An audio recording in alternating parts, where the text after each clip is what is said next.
नमस्कार, स्वागत है आपका। न्यूज बाइस्कोप देख रहे हैं आप और आपके साथ मैं हूं आरती। झारखंड में राजनीतिक उथल पुथल के बीच बैठकों का दौर जारी है और आपको बता दें कि मुख्यमंत्री आवास में सत्ता पक्ष के विधायकों की बैठक चल रही है। इसमें मौजूदा हालात और आगे की रणनीति पे चर्चा चल रही है। रांची में अटकलों का बाजार गर्म है और लाभ के पद मामले में मुख्यमंत्री हेमंत सोरेन पे भारत निर्वाचन आयोग के फैसले का इंतजार किया जा रहा है।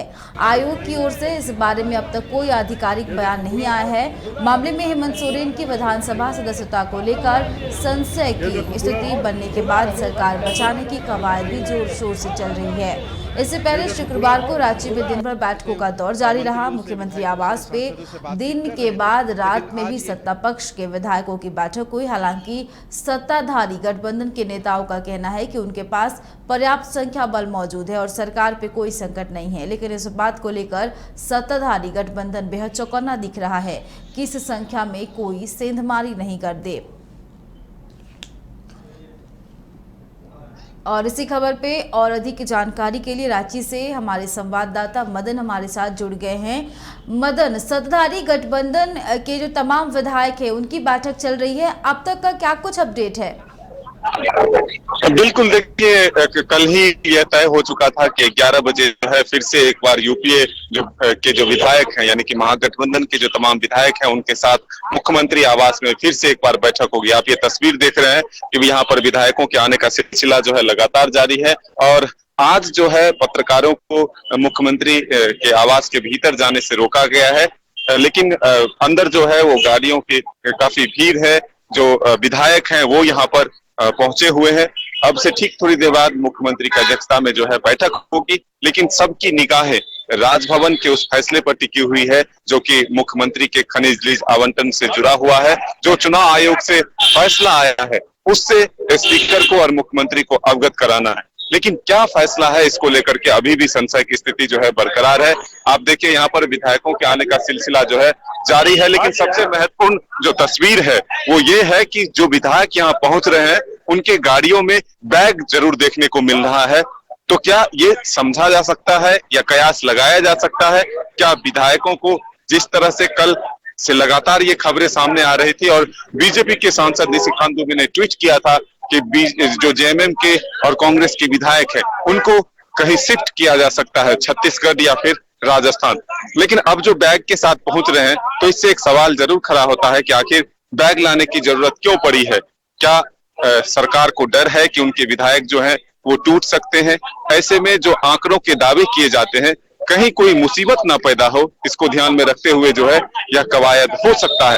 लेकिन हमारे सहयोगी शाहनवाज भी हमारे साथ मौजूद है, लगातार इस खबर पर हम सब दोनों मिलकर नजर बनाए हुए। शाहनवाज, क्या लगता है जो बैठक होगी उसमें क्या रणनीति हो सकती है और ये बैग के साथ जो विधायक पहुंच रहे हैं क्या समझा जा सकता है? बिल्कुल, देखिए कल से ये खबरें तमाम सोशल मीडिया में और तमाम राजनीतिक गलियारे में ये चर्चा का विषय बना हुआ है कि विधायकों को सुरक्षित रखने के लिए और संख्या बल को इंटैक्ट रखने के लिए किसी दूसरे स्थान पर, किसी दूसरे राज्य में किसी सुरक्षित स्थान पर ले जाया जा सकता है। और छत्तीसगढ़ का नाम आने का पीछे सिर्फ और सिर्फ एक ही मकसद है कि वहां पर कांग्रेस शासित प्रदेश है, वहां पर किसी तरह की कोई भी परेशानी का सबब नहीं बन सकता है। लिहाजा कहीं और बगल का भी प्रदेश है, लिहाजा उस लिहाज से भी देखे तो ये कहीं ना कहीं उनके लिए प्रैक्टिकल बात है। लेकिन अभी जिस तरह से तमाम विधायकों के गाड़ियों में हम बैग देख पा रहे हैं और तमाम अभी जो गाड़ियां जा रही हैं तमाम गाड़ियों में हम ये देख पा रहे हैं कि बैग हैं और लगेज हैं, दूसरे सामान हैं। इस बात को लेकर जब हम लोगों ने कांग्रेस के विधायक रामचंद्र सिंह से और कांग्रेस की विधायक दीपिका पांडे से पूछा तो हालांकि उन्होंने आधिकारिक तौर पर इसकी पुष्टि नहीं की, लेकिन गाड़ियों में लगेज थे, बैग्स थे, इस बात की कंफर्मेशन है, इसके फुटेज है, इसके प्रमाण है। लेकिन इस बात को जैसे ही जाहिर किया गया, दीपिका पांडे तमाम पत्रकारों पर भड़क गई और वे कहीं कहीं बताने की कोशिश कर रही थी कि ये गलत तरीका है कि उनके बैग को देखा जा रहा है, गाड़ियों के पिछले छोर में क्या रखा वो देखा किया जा रहा है। वो कहीं ना कहीं नाराज हो गई। अब जाहिर सी बात है, इससे आप नाराजगी भी कह सकते हैं, कुछ हद तक से फ्रस्ट्रेशन भी कह सकते हैं। आप फ्रस्ट्रेशन को इनकार कर दीजिए, अगर नाराजगी भी तौर पर देखा जाए तो वो कहीं ना कहीं इस बात को लेकर गुस्सा होगी कि किस तरह से उनकी गाड़ियों को चेक किया जा रहा है। लेकिन हमारा मकसद चेक करना नहीं है, हमारे पास जो इनपुट्स हैं उसके मुताबिक तमाम विधायकों को जो यूपीए घटक दल के हैं उनको तैयार होकर आने के लिए बोला गया है, फिजिकली मेंटली लगेज के साथ बुलाया गया है और उसके प्रमाण कई विधायकों की गाड़ियों में देखने को मिला है। लिहाजा उसी को लेकर के तमाम जो पत्रकार हैं क्रॉस वेरिफिकेशन कर रहे हैं। हमारा मकसद, हमारा प्रयास कहीं से भी किसी विधायक के मान सम्मान, उसकी गरिमा को ठेस पहुंचाना नहीं है। शाहनवाज, एक चीज जानना चाहेंगे, क्या सबकी निगाहें फिर से एक बार राजभवन पर टिकी हुई है? कहा यह जा रहा है कि राजभवन के द्वारा जो है चुनाव आयोग को रिपोर्ट भेज दिया गया है। क्या लगता है कि आज फैसला आ सकता है या फिर अभी और वक्त लगेगा? जहां तक जो खबरें शाये हो रही हैं, जाहिर हो रही हैं, उसमें ये माना जा रहा है कि ये मामला चलते चलते मंडे यानी सोमवार तक ये मामला खिंच सकता है। हालांकि आज भी तमाम पत्रकारों की, तमाम मीडिया घरानों की इस पर खबर बनी हुई है, लिहाजा थोड़ा इंतजार करने की जरूरत है। लेकिन जो खबरें चल रही हैं उससे ये बात बिल्कुल स्पष्ट हो गई है कि मुख्यमंत्री हेमंत सोरेन की विधायकी जा रही है। अगर विधायकी जाती है, जाहिर सी बात है उनको इस्तीफा देना पड़ेगा, अपने पद से त्याग पत्र देना पड़ेगा, उसके लिए उनको राजभवन जाना पड़ेगा और फिर राजभवन से उनको समय लेकर के, अगर फिर वो उनको 6 महीने का समय मिलता है तो फिर उसके लिए समय लेकर के आप मुख्यमंत्री का ओथ ले सकते हैं। लिहाजा पूरी की पूरी प्रक्रिया है, पूरी जो राजनीतिक गतिविधियां हैं वो राजभवन में जाकर के केंद्रित हो गई हैं और वो कहीं न कहीं केंद्र बिंदु बनकर उभरा है। लेकिन अभी पिछले 24 घंटे में तीसरी बार यूपीए की बैठक बुलाने का मकसद सिर्फ और सिर्फ एक ही है कि तमाम अपने विधायकों को, अपने सांसदों को इंटैक्ट रखना है ताकि कभी भी जरूरत पड़ती है तो आंकड़े साबित किए जा सके, फ्लोर में बहुमत साबित किया जा सके। यही वजह है कि कांग्रेस ने भी अपने तरफ से एक मैसेज देने की कोशिश की है कि उनके विधायक अगर पार्टी लाइन के खिलाफ जाकर कोई काम करते हैं तो उनको 3 विधायकों की तरह ही मामला फेस करना पड़ेगा, जिसमें इरफान अंसारी, राजेश कश्यप और कोंगाड़ी साहब हैं। इनको कहीं न कहीं अब ट्रिब्यूनल में अपना पक्ष रखने के लिए कहा गया है कि इन पर दल बदल का कानून क्यों नहीं चले। तो कांग्रेस ने मैसेज दे दिया है और उससे बेहतर स्थिति में जेएमएम है। जेएमएम की विधायक कुछ हद तक इंटैक्ट हैं, उसमें इस तरह की बातें नहीं है। तो ये कहीं न कहीं कवायद है सीएलपी लीडर के द्वारा, कांग्रेस के द्वारा कि अपने विधायकों को और कुल मिलाकर पूरे यूपीए के विधायकों को इंटैक्ट रखा जाए। यही वजह है कि बंद दरवाजे के पीछे ये बैठक चल रही है। आज पत्रकारों को अंदर जाने से भी रोका गया है। तो बिल्कुल आपने ये तस्वीर देखा कि किस तरह से लगातार यहाँ पर विधायकों के आने का सिलसिला जो है जारी है। अब से ठीक थोड़ी देर बाद मुख्यमंत्री हेमंत सोरेन की अध्यक्षता में बैठक होगी, लेकिन सबसे महत्वपूर्ण कि सबकी निगाहें राजभवन पर टिकी हुई है कि आखिर राजभवन से फैसला कब तक आता है और उसके हिसाब से फिर क्या मुसीबतें सरकार के लिए पैदा होती है और उससे बचने के लिए सरकार के पास क्या कुछ स्ट्रेटेजी होते हैं। मदन, कौन कौन से विधायक पहुंच गए हैं और कौन कौन से अभी नहीं पहुंचे हैं? देखिए, आंकड़े बहुत हैं। अगर हम नाम लेना शुरू करेंगे तो लगभग 30 से अधिक विधायक जो है फिलहाल पहुंच चुके हैं और कुछ विधायकों के आने का अभी सिलसिला जो है जारी है। फिलहाल कांग्रेस के कई विधायक, दीपिका पांडे, प्रदीप यादव, फिर जेएमएम के स्टीफन मरांडी, बादल पत्रलेख, कई विधायक, रामेश्वर उरांव, ऐसे नलिन सोरेन, कई विधायक हैं जो यहाँ पहुंच चुके हैं और आने का जो सिलसिला है अभी भी जारी है। लेकिन अभी फिलहाल हम ये कह सकते हैं कि पूरी तरह से जो 51 के आंकड़े हैं या फिर जो कल शामिल हुए थे लोग वो नहीं पहुंचे। आप ये तस्वीर देखिए किस तरह से अभी भी जो विधायक है वो पहुंच रहे हैं। तो ये सिलसिला जो है लगातार जारी है। ये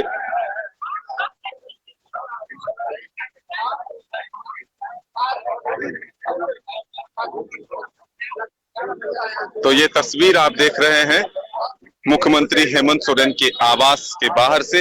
यहाँ से आज मीडिया को अंदर जाने का परमिशन नहीं दिया गया है। तो तस्वीर साफ है। यहाँ पर जो है ये माना जा रहा है कि जब तक राज्यपाल की तरफ से कोई स्पष्ट एक दिशा निर्देश नहीं आ जाता, यानी कि जो फैसला है वो नहीं सुना दिया जाता है, तब तक जो है सुबह शाम यहाँ पर विधायकों को आना होगा और अपनी उपस्थिति दर्ज करानी होगी कि वो जो एक इंटैक्ट होने की बात कही जा रही है, जो आंकड़े पूरे होने की बात कही जा रही है, वो मौजूद है।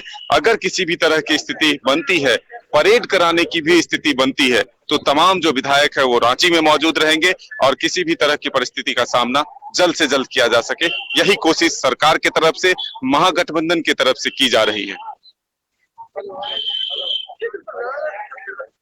बैठक हुआ था जब उसमें से जो मंत्री थे या फिर कहें जो विधायक थे वो निकले थे, तो उन्होंने कहा था कि मतलब उनकी जो संख्या है वो पर्याप्त है और सरकार पे कोई संकट नहीं है। और आज जैसे कि सारे विधायक की गाड़ी से में बैग देखा जा रहा है, तो इसका क्या मायने निकाला जाएगा? कल से ही निकल रहे हैं। जिस तरह से बीजेपी के सांसद निशिकांत दुबे ने ट्वीट किया था कि खबर ये आ रही है कि जेएमएम के और जो कांग्रेस के और आरजेडी के जो विधायक हैं महागठबंधन के, उनको कहीं दूसरे राज्य में शिफ्ट किया जा सकता है। तो सबसे ज्यादा अगर नाम आ रहा है तो वो छत्तीसगढ़ का आ रहा है। छत्तीसगढ़ में शिफ्ट करने की बात आ रही है। तो लेकिन तस्वीर आप देख रहे हैं कि यहाँ पर जो सुरक्षा गार्ड हैं वो भी अब अपने बैग लेकर के यहाँ पहुंचने लगे हैं। फिलहाल तस्वीर साफ होता हुआ दिख रहा है कि अब ये कहा जा सकता है कि यहाँ से ठीक कहीं विधायकों की जो है शिफ्टिंग की जाएगी। लेकिन हम आधिकारिक पुष्टि इसकी नहीं करते हैं, लेकिन जो तस्वीरें दिख रही है उससे ये स्पष्ट है। क्या शाहनवाज, आपको लगता है कि अब ये तस्वीर बता रही है कि अब यहाँ से विधायकों का शिफ्टिंग जो है जारी होगा?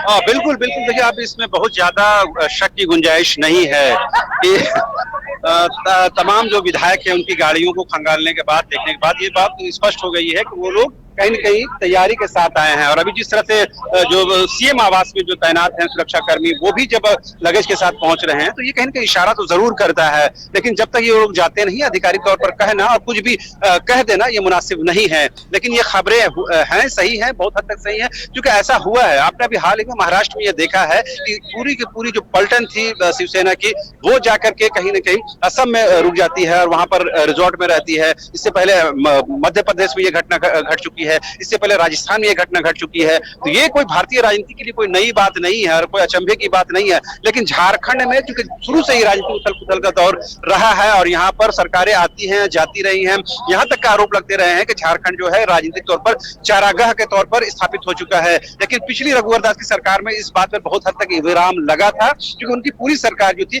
5 साल का कार्यकाल पूरी कर पाई थी। लेकिन ये माना जा रहा था कि हेमंत सोरेन की सरकार कंफर्टेबल है, उनके पास बहुमत है, उनके पास आंकड़े हैं, लिहाजा ये सरकार भी अपना जो कार्यकाल है पूरा करेगी। लेकिन करीब वो 3 साल में ही ये सरकार जो है वो लड़खड़ाने लगी है। कारण चाहे जो भी हो, लेकिन यही वजह है कि पिछले 24 घंटे में तीसरी बार यूपीए की बैठक बुलाई गई है। और जिस तरह से विधायकों की गाड़ियों में, सुरक्षा कर्मियों गाड़ियों में लगेज हैं, बैग्स हैं, सामान है, वो ये बताता है कि तैयारियां हैं और कहीं न कहीं उनको दिशा निर्देश प्राप्त हुआ है। लेकिन जब तक ये लोग यहाँ से रवाना नहीं होते हैं, फिलहाल कुछ भी ऑफिशियल तौर पर कहना मुनासिब नहीं है। लेकिन मैं एक बार फिर से बता दूं कि पूरी जो झारखंड की जो राजनीति है वो राजभवन के इर्द गिर्द केंद्रित हो गई है। और एक के बाद एक गाड़ियां आप देख पा रहे होंगे किस तरह से आ रही हैं, जा रही हैं, और उसमें कहीं न कहीं, और ये मुख्यमंत्री की जो कारकेड होती है उनमें भी कई सारी गाड़ियां होती हैं। उन गाड़ियों को भी आने जाने से हम लोग देख पा रहे हैं कि उनकी भी आवाजाही बढ़ गई है। तो कुल मिलाकर ये कह सकते हैं कि झारखंड की राजनीति में हर दिन कुछ न कुछ नया डेवलपमेंट है। और आज का डेवलपमेंट कांग्रेस को लेकर की है कि कांग्रेस ने विधायकों को भी कहीं न कहीं नोटिस दिया है के माध्यम से। तो आप देख पा रहे हैं किस तरह से मुख्यमंत्री आवास में ये कहना चाहते हैं के साथ कहीं न कहीं